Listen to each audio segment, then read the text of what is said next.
We are here with Nejad. Another great game from you. 6 goals, 1 assist, and most importantly, a 23-5 victory. Going back to the Tennessee trip, a tough way to end that one, 14-11 against Rhodes. How did you guys bounce back so well today?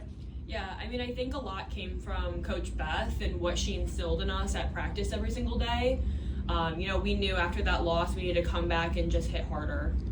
A big moment in this game that I don't even know if you really realized was a big moment at the time. It was a free position play. You were on 6 goals, 2 away from tying the program record of 8 in the game.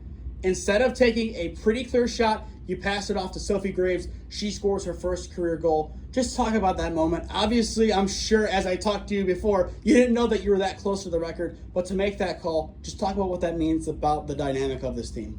Yeah, I think it's the fact that we're not a statistical team. We don't care about that. We rarely ever know what we're at when we actually play.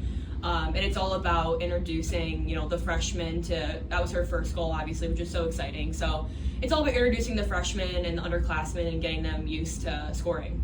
And on top of that, in that first quarter, you took a backseat. You let everyone else kind of play their role. You were there when you were needed. And then in the second quarter, that's when you said, I'm here, and you started scoring. Just talk about that first quarter. You played a little bit outside of your role, but as you said, this team, they're not a statistical team. Yeah, I think when the first quarter, I feel like they were kind of aware that Katie and I were a big duo. So I kind of just tried to help facilitate, which I think it worked out in our favor, and we ended up just pounding them further and further in the next quarters. And then finally, you guys have a tough trip out to Ada to take on ONU. It starts OAC play. Yep. You've had a lot of great tune-up games, a lot of tough opponents, Denison, W&J, Rhodes. How did they prepare you for the OAC, and what is your mentality heading into the OAC? Obviously, last year, you guys are right up there with Capital for being the #1 team, but in that case, Capital took it home. Yeah, so I think playing these really tough teams, like Denison's ranked number 18 in the country, so playing these tough teams is what's going to bring us to a potential championship.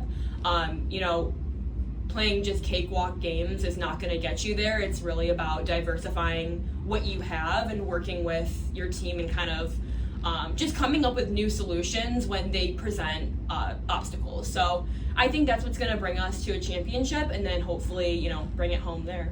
Awesome. Thank you. Congrats on the win. Yep, thank you.